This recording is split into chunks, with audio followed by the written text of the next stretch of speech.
Crossroad.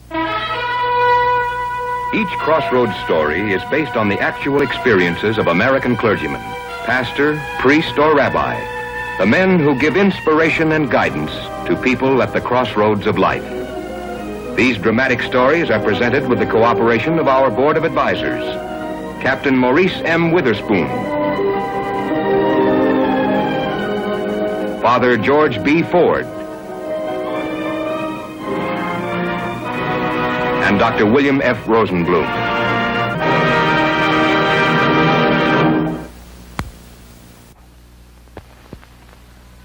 Central Hospital, a house of birth and a house of death, complete with dedicated men in white and angels of mercy, where both rich and poor arrive, some through the front door and others by ambulance in the dead of night to a rear entrance marked emergency. Why don't you guys stop bringing things to our back door in the middle of the night? Ah, now that's more like it. Young and pretty. What's her story? Attempted suicide. Jumped out of a fourth-story window. Some small hotel over on West 49th Street. Fourth story? She wasn't kidding. Lucky she bounced off the awning. Any name? Well, we didn't wait to find out. It was Mark Rush. Inside. Easy does it.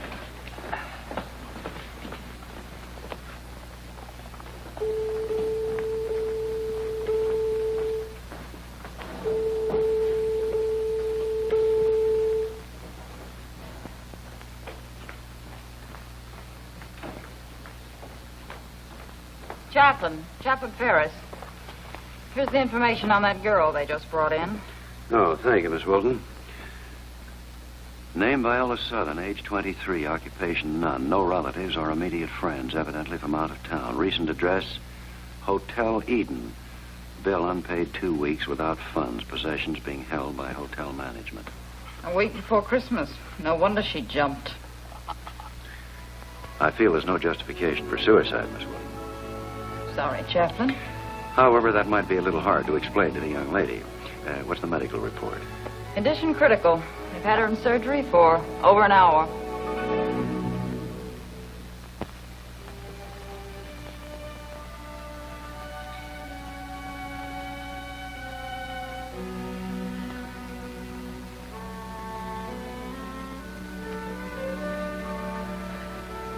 There, it's all right.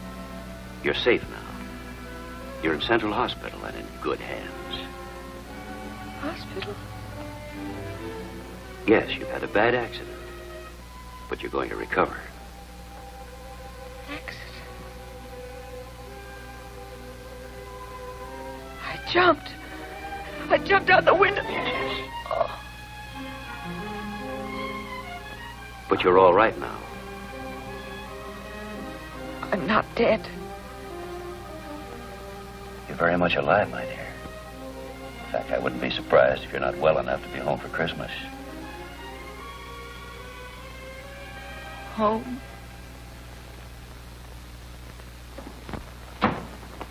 Good morning, ladies. I trust you slept well. Oh. Why, Chaplain Ferris, I had no idea you were here. And is this the patient they all gave up? They told me the death to make up the bed. In fact, they're wheeling a patient in from emergency, I believe. Oh, I'll have to report this. Miss Schmidt, please don't report anything till you locate Dr. Rutledge. Dr. Rutledge? Yes, I'm not sure if he's on duty this morning. He was here most of the night. But page him, please, and hurry.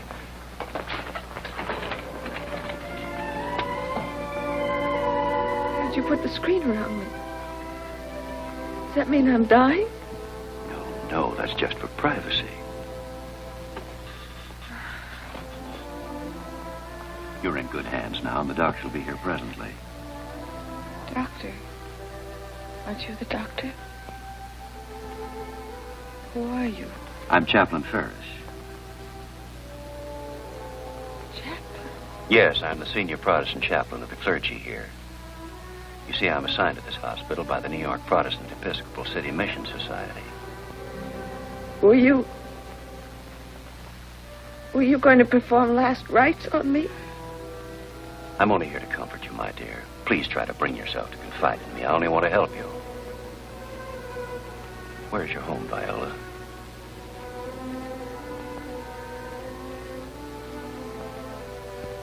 Your name is Viola, isn't it?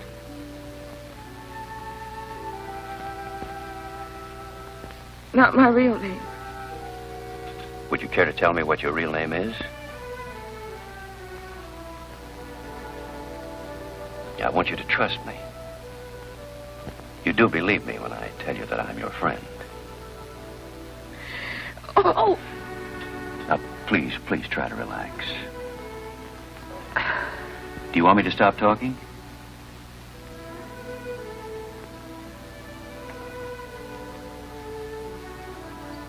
You must believe God is your friend, my dear. Never doubt that.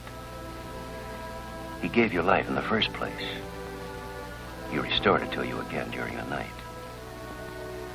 What was it that made you feel you could solve your problem by jumping out that window? I couldn't stand it any longer. I was alone, always alone. Nobody to talk to, no one to listen. The phone never rang, no letter, no telegrams. And then the rattling of the pipes would begin. All day long I'd hear it, louder and louder, until I couldn't stand it any longer. Was that why you jumped out the window, Viola? Yes, I couldn't stand it any longer.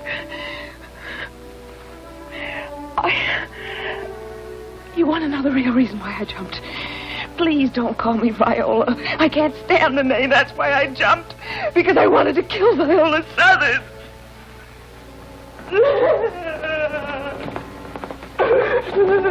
Sedative. How long has she been conscious? About 10 minutes, Doctor. At first she was quite calm, then all of a sudden this. Shock.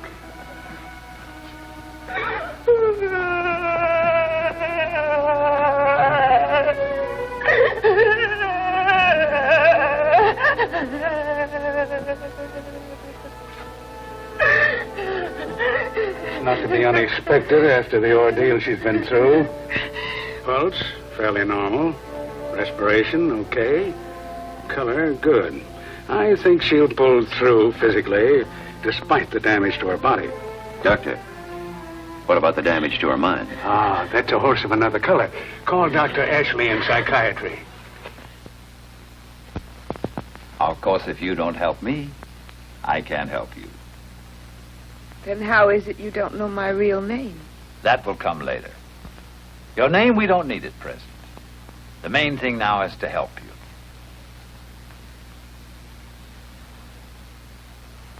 Go ahead. A good cry will help. Ah, what have we here? Merry Christmas, Merry Christmas. Stop it. Take it away, take it away. Nurse, please take those things out of here. No, leave them where they are. I'm sorry, Doctor, but it's important these decorations remain. They represent a reality that must be faced. I understand, Dr. Ashley. You wish me to remain? Not necessarily. I'm going to leave her alone with Chaplain Ferris for a little while. He seems to have more success with her than the rest of us.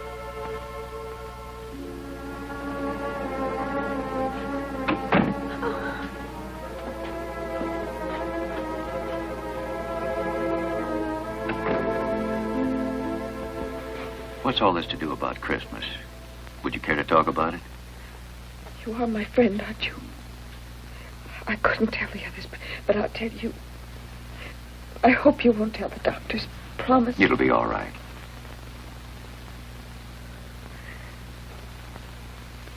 You see that Merry Christmas sign at the foot of the bed?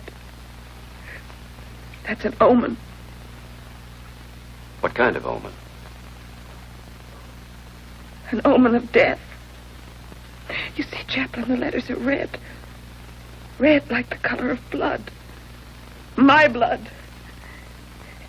And the tinsel. Count the strands. There are 8 of them. And there are 8 days from now until Christmas. Each one of the strands counts for a day. 8 days. And then I'll die. You mustn't feel this way, my dear. Christmas is a time for joy, a time for happiness. Christmas is the birthday of the Christ child. There's nothing evil about it. Yes, there is. Yes, there is. You'll see. On Christmas Day, I'll be dead. Only if you want it that way, and you don't. Let us both pray that you don't. We would have been married on Christmas Eve. Whom were you to marry? What was his name? Oh, what difference does it make? He's gone. And on Christmas Day, I'll be gone, too. Nurse. Nurse, please. Quick.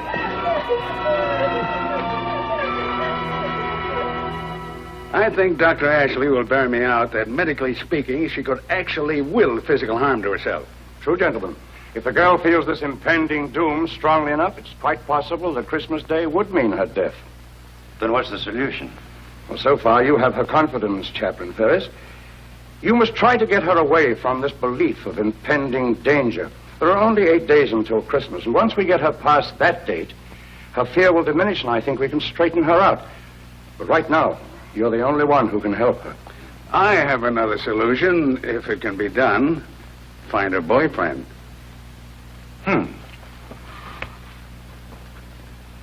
Now, where does a good sleuth begin his search? Oh, yes. At the scene of the crime.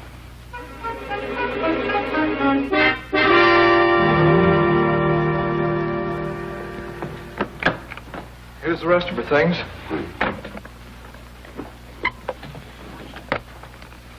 Look, here's a makeup kit. Was she in the theater, an actress? Probably. That's what they usually say they are. Girl owned the hotel, an actress or a model. I could check with Actors Equity. That might be a lead. What's this? Looks like a Christmas present. Merry Christmas to David, with all my love. Christmas present she can afford, but not a hotel bill. These young twerps. This is signed Barbara. Did you ever hear Viola Southern referred to as Barbara? No, but that doesn't prove anything. They can change their names just as fast as they can change the color of their hair. Might I see your register? I'd like to compare the signatures. She moved in here about 6 weeks ago. Oh, yeah. November 2nd, Viola Southern, Batavia, New York. The signatures are identical. And Viola Southern is Barbara. Barbara who? Here, Mr. Cobb. Oh, here's a list of her telephone calls. $9.60 worth. Are there any long-distance calls on there to Batavia, New York? All locals. Now, here's one number that reoccurs quite a bit. Bryant 94589. Could we ask information for the address of that number? I know what Bryant 94589 is. It's a rehearsal hall way over on West 44th Street. Take 5, girls. And I mean 5.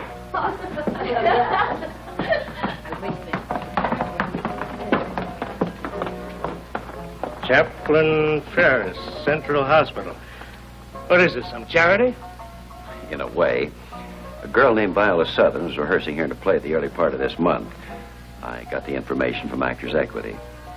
She's now in Central Hospital in critical condition. She can't remember her name or her parents. Anything you can tell me about her may save her life. Viola Southern, does that name mean anything to you? I'm afraid not. They come and go like passengers in the subway. A couple of other halls down the block might try them. So I can't help you, Mr. Chaplain. Thanks for your trouble.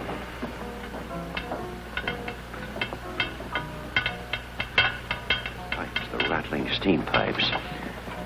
Please, I'm sure this is the right rehearsal hall. You must keep a list of the various casts rehearsing here.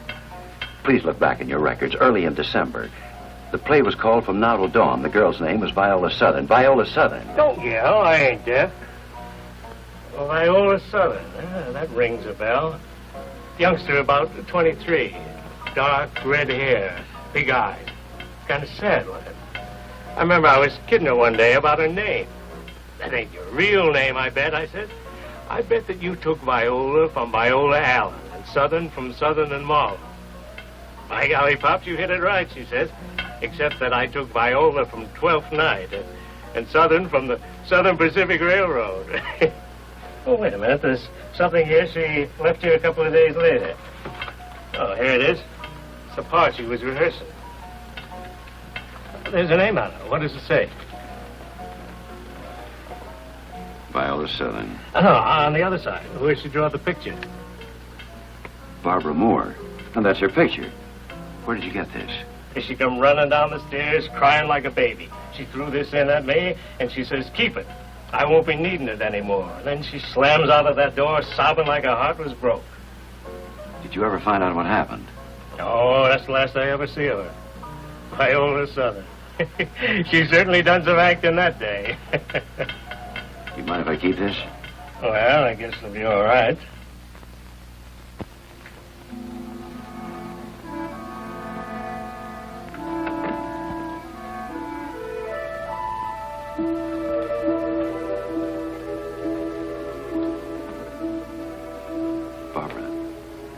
Barbara Moore.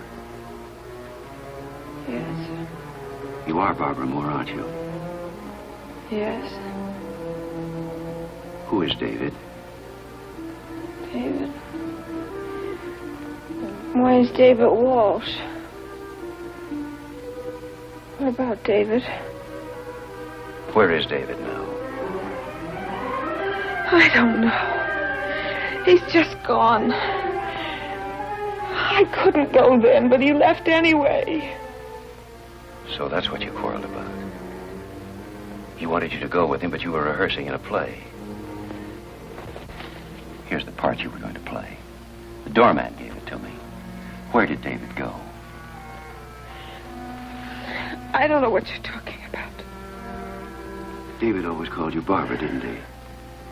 And after the quarrel and after he went away without you, you began to hate the name of Viola Southern. You wished to destroy her. Yes. Yes, that's why I jumped out the window. I failed that time. But look, there are only 2 strands left. Only 2 days before Christmas.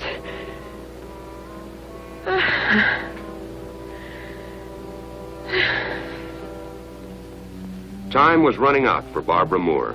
There were only 2 days left before Christmas, and each hour found her sinking lower in the pit of depression. The chaplain spent every spare minute from his exacting duties trying to trace down the girl and David Walsh. There was a young fellow called for her a few times, but not in the last couple of weeks she was here. Do you recall his name? Was it David Walsh? Did you ever hear her call him by name? But you don't remember seeing this boy the last couple of weeks she was here? No. No, she spent most of her time in her room. When she did go out, she'd always come back alone. Make a beeline for the desk and ask if there was any mail, and there never was. She'd stand there for a minute like she was going to bawl, and then head for the elevator. Never bothered to go looking for a job, probably waiting for money from home. Well, thank you, gentlemen, for giving me your time. If any mail or calls come for the girl in the next couple of days, would you be good enough to call me at Central Hospital? Oh, and by the way, her real name is Barbara Moore. Hey, wait a minute. We're holding a telegram for a Barbara Moore. Yeah, here it is. Barbara Moore. Came in day before yesterday. No, wait now. That's against the law. I'll take the responsibility. And a letter came to this Barbara Moore 2 weeks ago.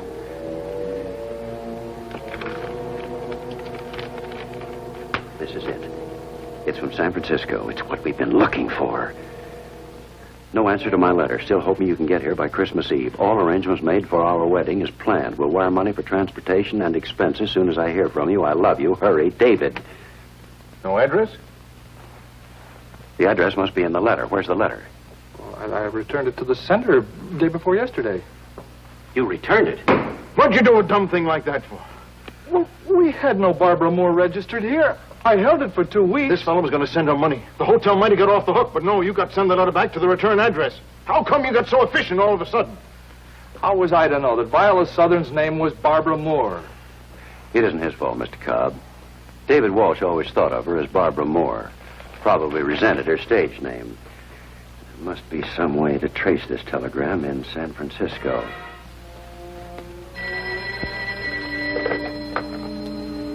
It's for you, Chaplain. San Francisco calling. Yes, Chaplain Ferris speaking. We have located your party. Hang on, please. Doctor, they found him. How in the world did I find him? No address. Well, on every telegram, there's a code number which designates the particular area in the city from which the telegram was sent. I had the San Francisco operator check all the hotels in that area, and at last they found a David Walsh registered. Hello, Chaplain Ferris? Yes, is this David?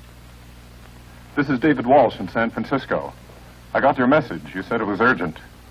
It is, David, most urgent. It's Barbara. Barbara? What about her? She's not... No, but it's important you get here as quickly as possible. She's in Central Hospital. Hospital? So that's why she didn't answer my letter. She never got your letter, David. You addressed it to Barbara Moore. She was registered as Viola Southern. You alone can save her life. I'll take the first plane I can get space on. Bye.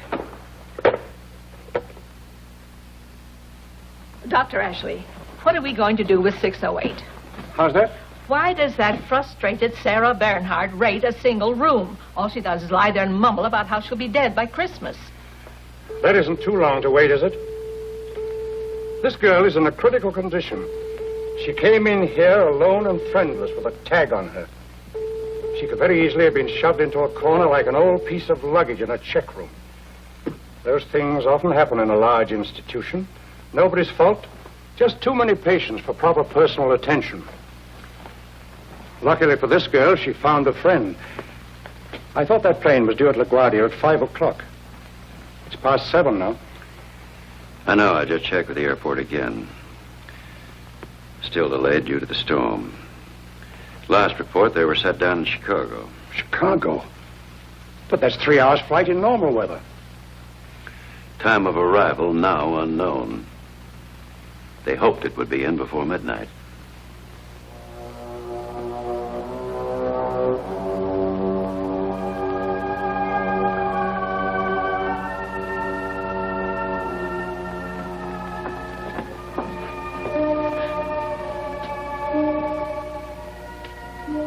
Very faint. Has she talked at all? Just seems to be counting the minutes.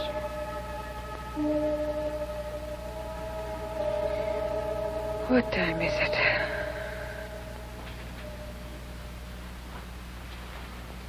It's quite early, Barbara.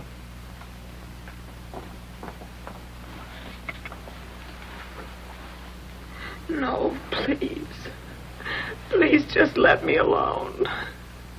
Just let me alone.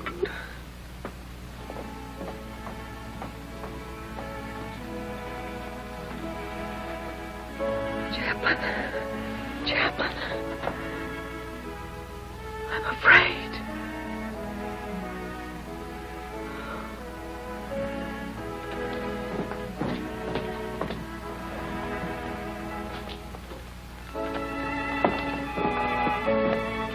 David? Yes.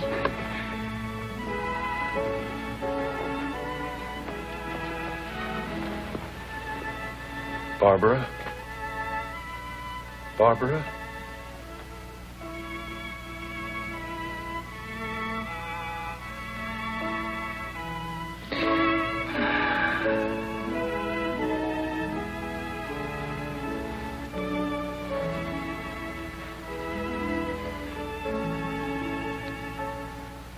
Barbara, it's David.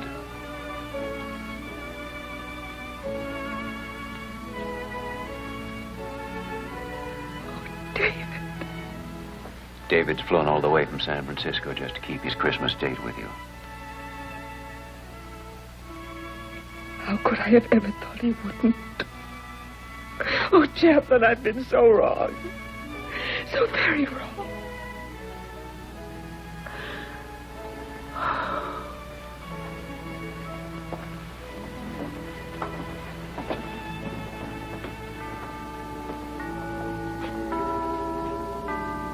By the way, Barbara, it's 10 minutes past midnight.